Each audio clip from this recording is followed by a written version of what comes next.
Hi అండి. అందరికీ నమస్కారం. అందరూ ఎలా ఉన్నారండి? Welcome to Devi Pramila official YouTube channel. వీడియోలకైతే వెళ్ళిపోదామండి. మా ఇంటి వాతావరణం అంతా మీకు ప్రతిరోజు చూపిస్తూనే ఉంటాను. వీడియో మాత్రం స్కిప్ చేయకుండా లాస్ట్ వరకు చూడండి. ఆల్రెడీ మీకు థంబ్‌నెయిల్‌లో చెప్పానండి. మంచి రెసిపీ అయితే చూపిస్తాను. తర్వాత నేను ఎక్కడికి వెళ్ళి ఆ వస్తువు తీసుకున్నాననే వివరాలు కూడా పూర్తిగా మీకు చెప్తానండి.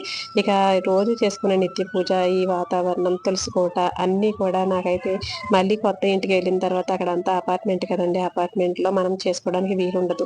ఈ ప్రదక్షిణం చేసుకోవడం చుట్టూ తులసికోట చుట్టూ ఇంత వాతావరణం ఉండదు కాబట్టి నాకు చాలా చాలా ఇష్టమైన ఈ వాతావరణాన్ని అంతా కూడా చక్కగా ఇలా వీడియోస్ రూపంగా మీ అందరికీ చూపించి నేను కూడా సంతోషపడుతున్నానండి. ఇక ఇప్పటి రోజున భోగి పండుగ వచ్చేస్తుంది కాబట్టి ఇక ఆ రోజున గోదాదేవి తల్లికి, శ్రీ మహావిష్ణువుకి, విష్ణువాలయాల్లో దగ్గరగా ఉన్న విష్ణువాలయాలకి వెళ్ళండి. చక్కగా ఇద్దరికి కళ్యాణం చేస్తారండి. ఎంత కన్నుల పండగగా ఉంటుందంటే చూసి తరించిపోతే చాలండి. అంతకన్నా ఇంకా ఏముంటుంది చెప్పండి. మళ్ళీ వచ్చే సంవత్సరం ఎలాగుంటుందో ఏంటో తెలియదు కదా! ఎవరం ఎలా ఉంటామో ఏమో! ఇక్కడ ఈరోజు ఇప్పుడు ఉన్న అవకాశాన్ని అయితే వాడుకుందాం అందరం కూడాను. ఈ సంక్రాంతి కూడా చక్కగా చేసుకుందామండి. అందరికీ ముందుగా సంక్రాంతి శుభాకాంక్షలండి. ఇక తర్వాత ఈ రోజైతే అండి పుట్టగొడుగులు అందరికీ తెలిసిందే కదా! ఈ పుట్టగొడుగులతో పకోడీ, తర్వాత ఈ పుట్టగొడుగులతోటి పులావ్ అండి. పులావ్ అంటే మనకి బగారా రైస్ టైప్‌లో ఎక్కువ మసాలాలవి వేయకుండా స్పైసీగా కాకుండా మైల్డ్ స్పైసీ తోటి చేస్తానండి. చాలా బావుంటుంది. మీకు ఆల్రెడీ పర్సిమాన్ ఫ్రూట్స్ అనేసి మీకు చెప్పాను కదండీ! ఈ ఈ ఫ్రూట్స్ ఏంటంటే సీజన్‌లోనే వస్తాయండి. చాలా చాలా స్వీట్‌గా లోపలైతే సీడ్ అయితే ఏమీ లేదు దీనికి.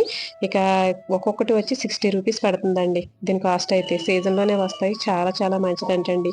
ఎన్ని ఆరోగ్య రహస్యాలున్నాయంటే ఈ ఫ్రూట్‌లో మీకు ఆల్రెడీ నేను దీని గురించి షార్ట్‌లో పెట్టానండి. షార్ట్‌లో చూడండి చాలా బాగా ఉన్నాయి పర్సిమాన్ ఫ్రూట్స్. అందులోనూ మనకి ఇక్కడ మనకు సిటీలో ఇవాళ రేపు ఎక్కడెక్కడ ఫ్రూట్సోనండి చక్కగా మార్కెట్‌లోకి అవైలబుల్‌గా వచ్చేస్తున్నాయి. చేశానండి. ఇక మష్రూమ్స్ పకోడీ చేశాను. మష్రూమ్స్‌తో కూడా చాలా రకాలుగా చేసుకోవచ్చండి. ఫ్రైడ్ రైసు, కర్రీ, ఇగురు ఇలా ఏవైనా చేసుకోవచ్చు. చాలా బావుంటుంది. ఇక అలాగే నేనైతే ఇవాళ మష్రూమ్స్ పులావ్ చేశానండి. ఎక్కువగా కారం అలాంటివి వేయకుండా, మసాలా పొడులు ఎక్కువ వేయకుండా హోల్ గరం మసాలా వేశాను. తర్వాత ఇంకొంచెం అల్లం వెల్లిపాయ పేస్ట్, ఒక్క ఉల్లిపాయ, పచ్చిమిరపకాయలు అయితే వేశాను స్పైసీ కోసం. కొంచెం మిరియాల పొడి వేసేసి మష్రూమ్స్ వేసి చక్కగా కాస్త వేగిన తర్వాత మనకి రైసు అవి వేసి విజిల్ పెట్టేశానండి. పకోడీలో కూడా ఎక్కువగా మసాలాలేమి అవసరం లేదు. వెజిటేబుల్స్ లాగేనండి. నాన్ వెజ్ కాదు కాబట్టి లైట్‌గా, మైల్డ్‌గా వేసుకొని ఉప్పు, కారాలనేవి కొంచెం కార్న్ ఫ్లోర్ అది వేసేసి పకోడీలా వేసేసాను. పిల్లలైతే చాలా ఇష్టంగా తిన్నారండి. చాలా బావుందన్నారు ఇలా. మన ఇంటి దగ్గరలోనే ఉన్న ఆర్గో మెక్ అయితే వచ్చేసామండి. ఈ షాప్‌లో అసలు నేను ప్రతి స్టీల్ సామాను ఏదైనా కొన్నానంటే ఇంట్లోకి ఇక్కడే కొంటానండి. ఎందుకంటే చాలా క్వాలిటీ చాలా బావుంటుందండి. ఇత్తడే గానీ, రాగే గానీ, స్టీలే గానీ ఏదైనా సరే సేవండి. ఏది కావాలన్నా కూడా ఇందులో ప్లాస్టిక్కు, గాజు అన్నీ అమ్ముతారండి. ఇక కాబట్టి నేను ఇంట్లో ఏదైనా మార్చేద్దాం అనుకున్న సామాన్లేమైనా ఉంటే గనక సేవంటి సామాను మార్చేద్దాము, లేదంటే వేరే ఏదైనా పోయింది, ఇది ఇంకా పగిలింది తీసేద్దాం అనుకున్న సామాన్లన్నీ ఒక సంచిలో వేసి పెడతాను. తర్వాత ఎప్పుడైనా ఖాళీగా ఉన్నప్పుడు ఇలా వచ్చి తీసుకుంటూ ఉంటానండి. ఆ సామానానికి రిటర్న్ మనకి అమౌంట్ అనేది స్టీల్‌కైతే ఇంత, సేవంటికైతే ఇంత, ఐరన్‌కైతే ఇంత అని చెప్పేసి మనకిక్కడ అమౌంటు వేసేసి ఇస్తారండి. ఇక్కడ ఉన్న ఈ బిల్లుని తీసుకొని వెళ్తే మనకి మనం తీసుకున్న ఏదైనా వస్తువు తీసుకుంటే ఆ వస్తువుకి ఈ డబ్బులు మైనస్ చేసి మళ్ళీ మనం పే చేయాల్సుంటుంది. ఇక అలా అండి. కాబట్టి మన వేస్ట్ సామాన్లు కూడా ఒక పక్కన పెట్టుకోండి. అలా అన్నీ కలిపి ఒకసారి ఎప్పుడైనా తెచ్చుకున్నప్పుడు చక్కగా ఇక్కడ మార్చుకొని మళ్ళీ మనం కొత్త సామానం అనేది తీసుకోవచ్చు. సామాను మాత్రం చాలా క్వాలిటీ ఉంటదండి. చాలా బావుంటుంది. నేను వాడే ప్రతీది కూడా ఇంట్లో స్టీలు ఇక్కడి నుంచి తీసుకున్నదేనండి. చాలా బావుంటుంది. ఇప్పుడు కాదండి నేను పెళ్ళైన తర్వాత 20 సంవత్సరాల నుంచి కూడా నేను ఇక్కడే ఏదైనా తీసుకుంటే మా వారు ఇక్కడికే తీసుకొస్తూ ఉంటారు. ఇక తర్వాత ఈ కా కటింగ్ బోర్డ్ మాత్రం స్టీల్‌ది తీసుకుందాం అనుకున్నాను గానండి, అస్సలు అది చాలా షార్ప్‌గా ఉన్నది. కడుగుతున్నప్పుడు కూడా మనకి ఏదైనా తెగుతదేమో అన్నంత షార్ప్‌గా ఉందండి. కాబట్టి అందులో నైఫ్స్ కూడా పదుననేది పోతదేమో అని చెప్పేసి, గీతలు పడొద్దని చెప్పేసి తీసుకోలేదండి. వుడ్డే బావుంటుందని చెప్పేసి. ఇక తర్వాత మన ఇంట్లో ఇడ్లీ కుక్కర్ అనేది సేవంటిది ఒకటుందండి. ఇంక అది మార్చేసి ఇంక స్టీల్ తీసుకుందామని ఎప్పటినుంచో అనుకుంటున్నాను. సరేలే అని చెప్పేసి ఈసారైతే తీసుకుందామని చెప్పేసి ఇలా సెలెక్ట్ చేస్తున్నానండి ఇడ్లీ కుక్కర్ అనేది. చాలా రకాలు ఉన్నాయండి ఇడ్లీ కుక్కర్లో కూడా, చాలా రకాలైతే వచ్చినాయి. కానీ మనకి మెయింటెనెన్స్ ఫ్రీగా ఉండాలి. మనం ఎప్పుడైనా ఏదైనా వండుకోవాలంటే మల్టీపర్పస్లో ఉపయోగపడితే బాగుంటుంది కదా.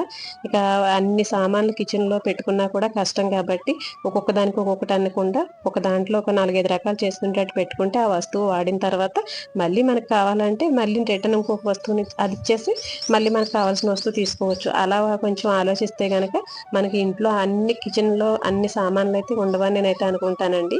ఒక వస్తువులో ఒకటే వండుకోవాలనుకుంటే కష్టం కదండి, అలా గిన్నెలు ఎక్కువ పెరిగిపోతూ ఉంటాయి కాబట్టి.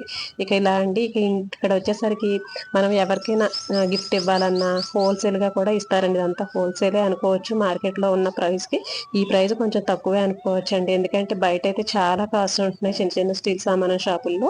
ఇక్కడ వచ్చేసరికి ప్రైస్ బాగుంటుంది, క్వాలిటీ చాలా బాగుంటుందండి. ఇంకా పైన ఫ్లోర్లో ఉంటుంది కానీ నేనైతే వెళ్ళలేదండి, టైం లేదని చెప్పేసి. ఈసారి వెళ్ళినప్పుడు మీకు ఇత్తడి సామానం అన్ని కూడా చూపిస్తాను. చాలా బాగుంటుందండి. ఎవరైనా తీసుకోవాలనుకున్నప్పుడు సామాన్లు అవి ఇక్కడికైతే రండి, చాలా బాగుంటుందండి. హైదరాబాద్ లో ఉన్న వాళ్లే కదండి ఊరు నుంచి వచ్చి కూడా ఇక్కడ నుంచి చాలా మట్టికి సామానం బాగుంటుందని చెప్పేసి బంధువుల ఇళ్ళకి వచ్చినప్పుడు చక్కగా వెళ్ళి షాపింగ్ చేసుకుని పట్టుకెళ్తారండి. చాలా బాగుంటుంది. మనకు కావాల్సిన ఎన్ని ఐటమ్ చిన్న దగ్గర నుంచి పెద్ద పెద్ద సామానం వరకు, పెద్ద పెద్ద వంటలు చేసే వరకు కూడా ఇక్కడ అన్ని అవైలబుల్ గా ఉంటాయండి. ఇక నేను ఇక్కడైతే చాలా సామాన్లు అయితే తీసుకున్నాను. ఇక ఇగోండి నేను తీసుకున్న కుక్కర్ అయితే ఇడ్లీ కుక్కర్ ఇదండి. ఇది మల్టీపర్పస్ అనే చెప్పొచ్చు. సోను అండి దీని కంపెనీ. ఈ కంపెనీలోనే నేను కర్రీ వండుకోవడానికి 2 గిన్నెలు అయితే తీసుకున్నాను. ఇప్పటికీ కూడా పైన పెట్టిన గాజు ఏదైతే మూత ఉంటుందో ఆ మూత కూడా అసలు చాలా స్ట్రాంగ్ అండి, చాలా బాగుంటుంది. కాబట్టి నేను అందులోనే మళ్ళీ కుక్కర్ని కూడా సెలెక్ట్ చేసుకున్నాను. చాలా బాగుందండి. దీని కాస్ట్ కూడా నాకు 2000 అలా పడిందండి. ఇంకా వాళ్ళ దగ్గర ఉన్న ఆఫర్ ఏ ఉంటాయి అవి తీసేసి నాకు 2000 అయితే పడింది. ఇక ఇదిగోండి స్టీల్ కూడా అసలు ఎప్పటికీ చాలా షైనింగ్ అండి. షైనింగ్ అనేది తగ్గదు. తర్వాత తుప్పు అనేది పట్టదు, పగలడం అనేది ఉండదండి. మొన్న ఎవరో రీసెంట్ గా గృహప్రవేశానికి ఇస్తే ఒక బాక్స్ ఇచ్చారండి. అందులో కొంచెం సలివిడి అవి స్వీట్ వేసి ఇస్తారు కదా. అసలు నేను తీసుకొచ్చిన తర్వాత కడిగి అందులో ఏదో ఒక చిన్నది ఏదో పచ్చడి లాంటిది ఏదో వేసి ఫ్రిడ్జ్ లో పెట్టానండి. మళ్ళీ అది నేను పెట్టి ఈ నైట్ తీసేటప్పటికల్లా మళ్ళీ అది పగిలిపోయిందండి బాక్స్, అంతలా ఉన్నది. మరి పాపం వాళ్ళు ఎక్కడ తీసుకున్నారో ఏమో కానీ స్టీల్లో కూడా చాలా చాలా క్వాలిటీలు తేడా ఉంటాయి. చూసి తీసుకుంటాం చాలా మంచిదండి. అత్తమానం మనం డబ్బులు పెట్టలేం కదా, పెట్టిన డబ్బులకి వర్త్గా ₹1 ఎక్కువైనా కూడా మంచి క్వాలిటీలో తీసుకుంటే బాగుంటుంది. ఇదిగోండి ఇప్పుడు ఈ మల్టీ పర్పస్ లో ఉపయోగపడే ఈ ఇడ్లీ కుక్కర్ అయితే కనుక నాకు చాలా బాగా నచ్చిందండి. ఇందులో బొంబడాయలు పులుసు పెట్టాను, రొయ్యలు పచ్చడి చేశాను, చేపల పులుసు పెట్టాను, ఒక కేజీ దమ్ బిర్యానీ కూడా వండేయచ్చండి. అంత బాగుంది. కేజీ కర్రీ చేసేసుకోవచ్చు, కేజీన్నర కర్రీ దాకా వండుతుందండి. మటన్ కర్రీ, చికెన్ కర్రీ ఏదైనా సరే ఖాళీగా విశాలంగా. ఇక తర్వాత ఇందులో వచ్చేసరికి ఇడ్లీ పిండి అండి. ఒక ఇడ్లీ పిండి దీని నిండా కొంచెం వెలుతుగా వేసేసి మనం పెట్టేసామంటే ఒక 4 ముక్కలు చేసామంటే 2-3కి వచ్చేస్తుందండి ఇడ్లీ. అన్ని ప్లేట్లలో అన్ని ఇడ్లీలు వేసే కన్నా ఈజీగా వేసేయచ్చు కదా. అలా బాగా ఉపయోగపడింది. ఇక బెజ్జాల గిన్నె మనకు ఆవిరి కింద వెజిటేబుల్స్ అన్ని ఉడకబెట్టుకోవడానికి కానీ, ఇందులో డోక్లా చేసుకోవడానికి కానీ, మోదకాలండి చక్కగా మనం వినాయకుడి పండక్కి కుడుములు వండుకోవడానికి ఆవిరి మీద ఉడకబెట్టుకుంటాం కదా, అలా చక్కగా చేసుకోవడానికి. ఇదేమో సాంబార్ ఇడ్లీ వేసుకోవడానికి. అటు చిన్న ఇడ్లీ కాదు, మరి పెద్ద ఇడ్లీ కదండి. ఇందులో ఇడ్లీలు వేసి పెడుతుంటే పిల్లలు మాత్రం నాకు వద్దు అనకుండా చక్కగా తింటున్నారు. మల్టీపర్పస్ లో ఇలా ఉపయోగపడే గిన్నెలు అయితే తీసుకుంటే గనక ఇంట్లో కూడా సామాన్లు తక్కువగా ఉంటాయి, మనకు అన్ని విధాలుగా ఉపయోగపడతాయి కదండి. ఇలా అయితే తీసుకున్నాను. వీడియో నచ్చిందా అండి? చేయండి, షేర్ చేయండి, ఛానల్ అయితే సబ్స్క్రైబ్ చేసుకోండి, పక్కన బెల్ ఐకాన్ అయితే క్లిక్ చేయండి నా నోటిఫికేషన్స్ అన్ని మీ దాకా రావడానికి. ఇక మళ్ళీ ఒక మంచి వీడియోతో మళ్ళీ ముందుకు వస్తాను. మళ్ళీ మంచి వీడియోస్లో మంచి మంచి మాటలు చెప్పుకుంటూ నాకు తెలిసినవన్నీ కూడా మీకు చూపిస్తూ ఉంటాను. నచ్చితే కనుక కామెంట్ అయితే చేయండి. నాకు చాలా చాలా హ్యాపీగా అనిపిస్తుంది మీ కామెంట్ చదువుకొని. నాకు ఇంకా ఎంకరేజ్మెంట్గా ఉంటుంది కదా, మంచి మంచి వీడియోస్ని అయితే ఇలా తీసుకొస్తాను.